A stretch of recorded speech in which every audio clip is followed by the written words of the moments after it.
What is up, guys? It's James from Cop Logic. Welcome back to the channel. Are Liverpool in a title race? Let me know what you guys think down in the comments below, but I think we are. Now, don't get me wrong, I don't want to get ahead of myself here and say Liverpool are favourites for the title. There's still a very long way to go in the season, but if we're talking about who's going to be top at Christmas, I think you have to say Liverpool at this point got to be favourites. If we look at our next few fixtures, we've got Sheffield up next. Tomorrow, in fact, we'll be looking at that game in a second, but after Sheffield, we've got Crystal Palace away, and then we've got Manchester United at home. Now, all three of those games on paper, you have to say, are very much winnable games. And then the final game before Christmas is Arsenal, and it's at home at Anfield. You'd have to put Liverpool as favourites to win that game, I think. So that then becomes a huge game. I think that is the game that determines who goes into Christmas on top of the table. Look, I know Manchester City are obviously still a threat, but not only did they not play in that final game week because I think they've got the Club World Cup semi-final or something, nobody cares. You know, they dropped points on the weekend. I think, are they 3 games now without a win? Their next game is Aston Villa, which, if we're being honest, there's a potential there that they drop points there as well. I could see Villa getting a draw out of that game, score draw, something like that. So I'm not ruling Manchester City out, but I think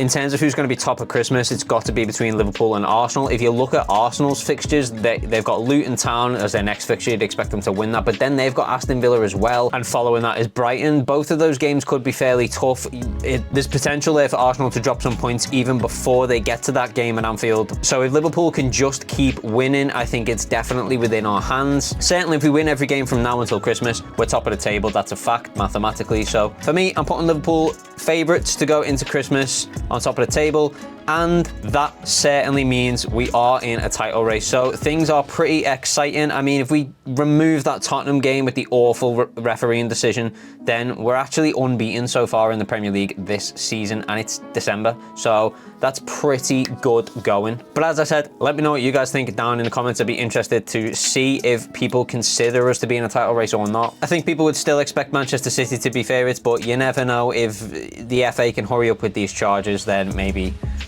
we could remove that factor altogether, as they very well deserve. Everton fans will tell you that. But moving away from the title race, let's take a look at the next game up, which is tomorrow, and it is Sheffield. Match day 15 of 38 in the Premier League. It is away at Bramall Lane. I do believe Liverpool will be wearing the purple kit because Sheffield obviously play in red and white. And it's a 7:30 p.m. kickoff. So normally I do like to take a look at a head-to-head, but I mean, I really don't think any sort of past form is going to come into this. If we look at Sheffield as they are right now this season in the Premier League, they're absolutely awful. This has to be a win for Liverpool. There really can't be any exceptions. If we're looking to go top of the table at Christmas, we've got to win this game.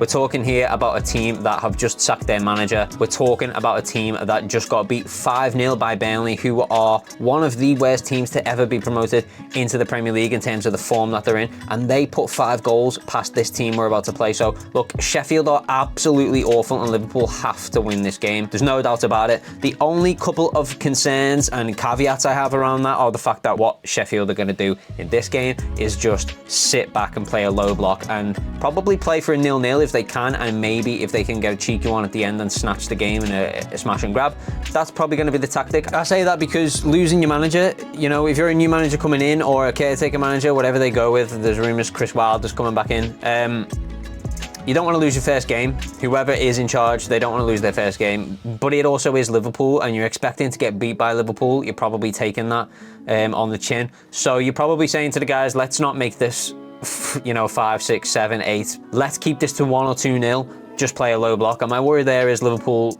you know, historically struggle with a low block. But the one thing I'll say is if we look at the game on the weekend against Fulham, all of our goals came from the midfield, which is something Liverpool in previous years have never done before. So it's exciting to have that in the locker, and all we really need is 1 goal. You get that 1 goal, especially if you get it early, you force the team to open up, and then it could be an absolute bloodbath. So all we really need is to get that 1 goal past the low block, and then we're in, and it's game on, hopefully. The other caveat as well is Alisson is still injured. Kelleher, obviously, he did have a great game against Lask, so I won't take that away from him, but he had a terrible game against Fulham, it's fair to say. So I don't really know what kind of form to expect Kelleher to be in. They're my only slight worries, but regardless of all of that, Liverpool really have to be winning this game. So I'm expecting a Liverpool win. And the final concern, obviously, is that we are in December. The fixture list gets very busy around this time of year, and that means that you have to start rotating players. So I think with it being Sheffield, we're expecting some heavy rotation in this team. I am personally anyway. I think this is going to be a very hard one to predict what Jurgen Klopp's going to do, but we're going to give that a go now. So let's jump into team selection, starting with the goalkeeper. So of course we're going Caoimhin Kelleher in goal. There's no other option, and I've already said, you know, there's a slight concern over his form at Fulham if it carries over, but there's nothing we can do about that. There's no point in worrying about it. We know he's a good keeper. He can be a good keeper. We've seen it against Lask. He made 3 very crucial stops against Lask. We just got to hope that he puts that game behind him and puts his best foot forward. So I'm going to do the back 4 all together because this is kind of probably one of the points of contention here. Now, I've gone with our strongest back 4, Trent and Tsimikas on the fullbacks, and Konate and Virgil van Dijk as the centre-back partnership. Now, obviously, the only change there from the weekend's game is Konate is in for Matip. Matip with the injury, I think, changes things dramatically for Liverpool in terms of their rotation on this back line. I don't know what Jurgen Klopp's going to do going forwards in the next few games, but I think this is what you have to go with for this game. We really only have Gomez and Kwanzaa now as rotation options, and Kwanzaa obviously being very young, he's not someone that you want to be throwing into these Premier League games, really. We might be forced to do that at some point. In terms of Gomez could rotate for literally any one of these players. Who you rotate him for, it's very hard to decide. I think the safest option is to just play these 4. Look, Konate didn't start on a weekend, so I think he should get the 90 minutes. Maybe you bring Gomez on for Virgil van Dijk at some point, or maybe you bring Gomez on for Trent or Tsimikas. I don't know. I think the only way you're going to know that is to just play these 4 and see who's struggling the most, and then bring Gomez on for them at that point. To me, that's probably the best way around of doing this. Otherwise, you run the risk of starting Gomez instead of Van Dijk, and then someone like Tsimikas gets tired and you think we've really got no one to put on. So for me, I think you play these 4 and you have Gomez in the wings waiting to come on for whoever starts struggling the most. It's not ideal, and I think the Matip injury is going to be a huge issue actually going forwards unless we get a centre-back option in January. And look, it depends how long Matip's out for, but it doesn't look good. It looks like he could be out for a while, and if that is the case, then we definitely need more rotation at the back. It's annoying because what Liverpool really need is to bring in a CDM in January, but if Matip's injury is a big one, then we're going to have to prioritise a centre-back, I think. Personally, I'm going with Wataru Endo. Now, not only is this rotation, it gives Alexis Mac Allister a bit of a rest, but I think Endo obviously performed exceptional when he came off the bench against Fulham. He's definitely earned a start for me. You know, you can always rotate him then for the Crystal Palace game with Alexis Mac Allister. So for me, I'm definitely starting Wataru Endo. You know, for me, that was the most important goal because not only did it was the equaliser, but I think it incited the crowd at Anfield to get back behind the team and push us on for that 4th one, obviously ultimately leading to the victory. So Endo, I think, most important goal on the weekend and absolutely deserves a start in this game. So I'm starting Szoboszlai in right central midfield, and purely because we need to keep some sort of sense of identity here. We can't go crazy. This is still the Premier League. This is still an absolutely must-win game if we want to remain in this title race. He's definitely an ever-present that we want in this team. If he's fit and he can play, then he should always be playing. You know, there's plenty of time in this game to bring him off for a Harvey Elliott if we need to. I just think it's important that we keep that identity across the team. So I'm keeping Szoboszlai in for this one. It's going to be hard. These next few games are going to be hard in terms of rotation because we've got a lot of games coming up. They're all must-wins. I don't know how Klopp is going to handle this rotation, but this is why I'm glad that I'm not in that position. But for me, I think it's important that he starts this game at least. In left mid, I am at least giving Alexis Mac Allister a bit of a break here, and I'm starting Curtis Jones. We haven't seen him in a while.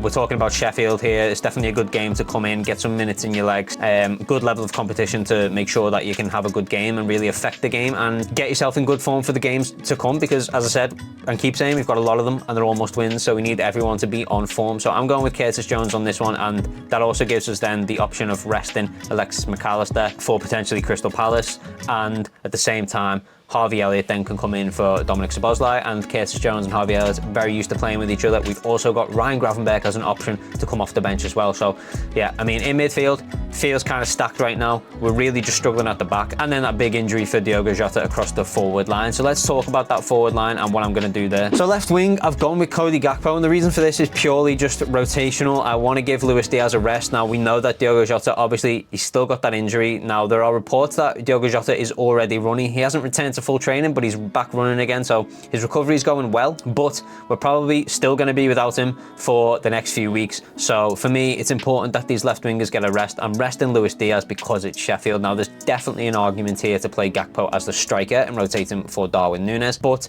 I think it's important that Darwin Núñez starts this game, and I'll explain that right now as I do my final two selections. So I've gone Darwin Núñez down the middle and Mo Salah on the right wing, and I've picked both of them to start for the exact same reason that both of them really need a goal. So, you know, Mo's been chasing that 200 goal record the last couple of games, struggling to find that goal.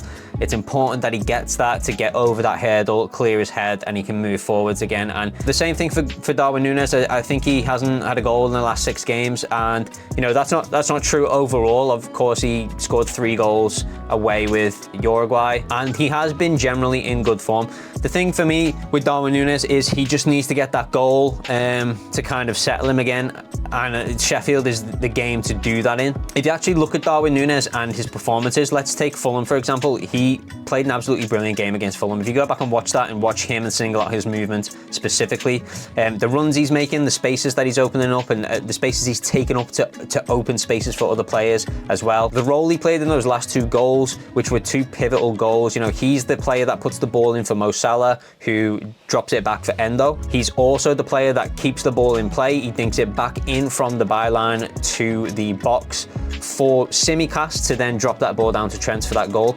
Because if you remember, Gakpo takes the shot, it's saved, it's going out for a corner, Darwin is there quickly, keeps the ball alive, puts it back into play, and then that leads to the Trent winner. Now, Darwin Núñez himself, obviously, he had 2 chances to score in that game. He hit the woodwork with one and he made a mess of the other. I understand that people are looking at that and going, this guy misses sitters all the time, blah, blah, blah, take him out the team, throw Cody Gakpo in, Gakpo deserves to start, whatever. I don't think that's fair. I think if you look at Darwin's overall game, he's doing so much for this Liverpool side. He's creating so many opportunities for other players, and it's just, yeah, he is struggling to finish his chances when he's getting them, but I think this is the perfect game for him to get a couple of goals and hopefully put that behind him. If you actually look at Darwin's stats this season, he's hit the post more than any other player in the Premier League, which is 5 times, by the way. Now, when you talk about hit the post, I understand that that's still he's missed. We're talking about inches. We're talking about inches when a player hits the post. We're not talking about, this is not Timo Werner where he's skying every shot or putting them, you know,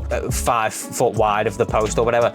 Darwin Núñez has hit the post more than any other player in the Premier League this season, and you know, if you take those woodwork hits and turn them into goals, he's right at the top in terms of goals scored. If that makes him one of the best strikers in the Premier League. So what we're really talking about here is that Darwin Núñez is inches away from being one of the best strikers in the Premier League. We've got to back that. We've got to keep playing him, keep allowing him to get in these positions, keep allowing him to take these chances, because it will come. You've just got to have that faith, and I think this is the perfect game for it. If you want to rest him against Crystal Palace, then that's fine, but I think this is a good game for him to get a couple of goals. So for me, I think he has to start, and that brings us on to score predictions. So you can see from the win percentages, Sheffield United with 7%, draw 11%, and Liverpool 82%. There's no doubt in my mind Liverpool have to win this game. If they don't win this game, we got real mentality problems after everything we've done. Drawing at the Etihad, the exceptional win against Fulham, we have to go and win this game. And really, we could do with it being comfortable so that we can rest some players. You know, it would be nice to be a few goals up and be able to pull some people off the pitch and coast to a victory. So that's what I'm hoping for. So look, I do think Sheffield will be conservative, so I'm not expecting like a 9-0 here, but I think if we get an early goal, it will allow us to bang a few more in and be comfortable, and then ultimately wind the team down and finish. So I'm going to go Liverpool 4, Sheffield 0. If Burnley can put 5 past them, then we can certainly put 4 past them. So that's what I'm going with. I hope it's more. I hope we get another 9-0 or who knows, but you know, I do think Sheffield are going to sit in a low block for this one. So I am going Liverpool 4, Sheffield United 0. And as always, guys, if you do enjoy the content, make sure you hit that like button and subscribe if you're not already for all of your transfer news coming up in January. We've got some stories on the fringes at the moment, so we're looking into them, and then we'll get those videos out as soon as we feel comfortable doing so. As you know, we always want to bring you guys concrete information only, so make sure you subscribe if that's the kind of stuff that you're looking for. And as always, we will see you guys in the next video. Peace.